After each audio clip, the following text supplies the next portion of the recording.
welcome to this special bulletin from the Monash Media Lab. Thank you for joining us. I'm Dini Azmi.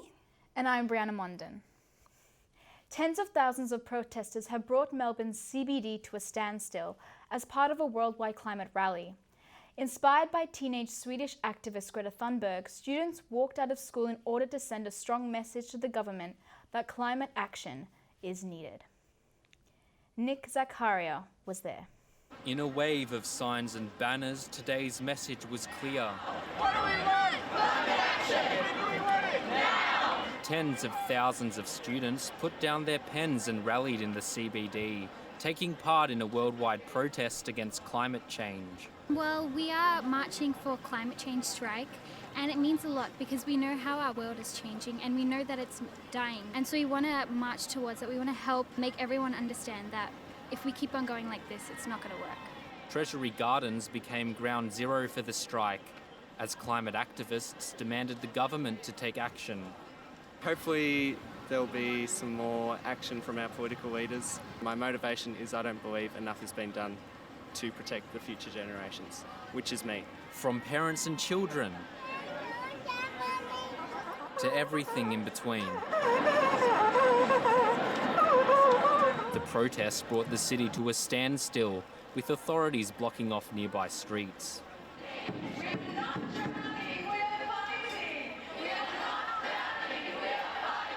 An emergency climate summit will be conducted by the United Nations next week, with Scott Morrison declining the invitation.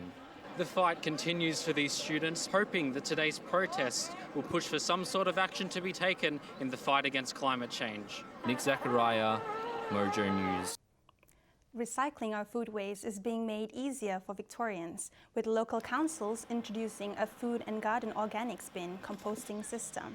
Food scraps are being diverted away from landfill back into our very own gardens as soil. One of the major causes of greenhouse gases is actually food rotting in landfill, so if we can get that into mulch instead, it's far better for the environment.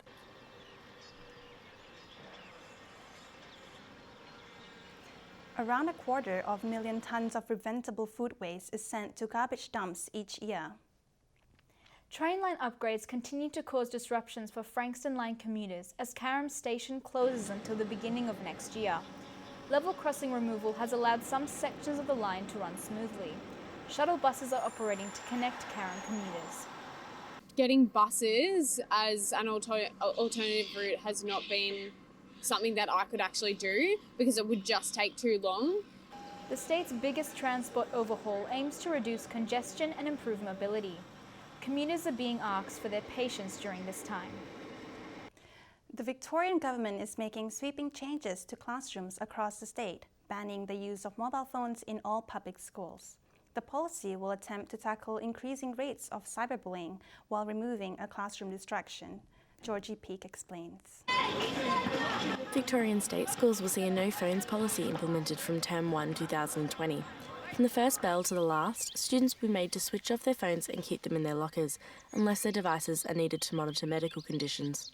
After consultation with our community last year, we actually brought in a no phones in the grounds or the buildings policy, so we are already in alignment with the policy and we agree with it wholeheartedly.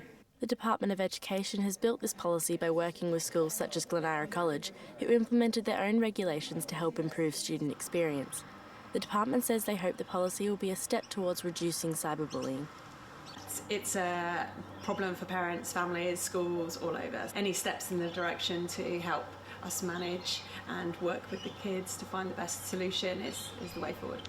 Some state schools, such as Brighton Secondary College, have already begun introducing the ban to allow students to adjust. At first, I didn't really like the thought of the policy, but as it started, I realised it wasn't that bad. The focus of the ban is to encourage physical interactions between students again. A lot of students have started playing handball at school and talking with friends more. It makes us socialise more. Due to the policy, schools across the state are expected to see an improvement in student focus and social interactions during the day. The Victorian government hopes the mobile phone ban will make schools a safer place and lead the way to bringing students back to the joys of the schoolyard. Georgie Peake, Monash News. Meanwhile, in other education news, Monash University's Clayton-based students are finding casting their votes in this year's Monash Student Association elections far easier. As part of a revised election process, more polls have been opened up around campus. Campus businesses reported losing trade during the 3-day election due to a drop in student numbers around centralised polling booths. There was definitely a lot less of an impact to our business. Other changes include revised guidelines for campaigners and election materials being printed in other languages to better accommodate international students. And finally, following today's historic climate strike, artists and scientists have unveiled an immersive climate change installation at Melbourne's Fringe Festival. The Plastisphere installation reflects sound, film, and light across 3 rooms covered in the plastic produced by a Moreland supermarket in just 1 day.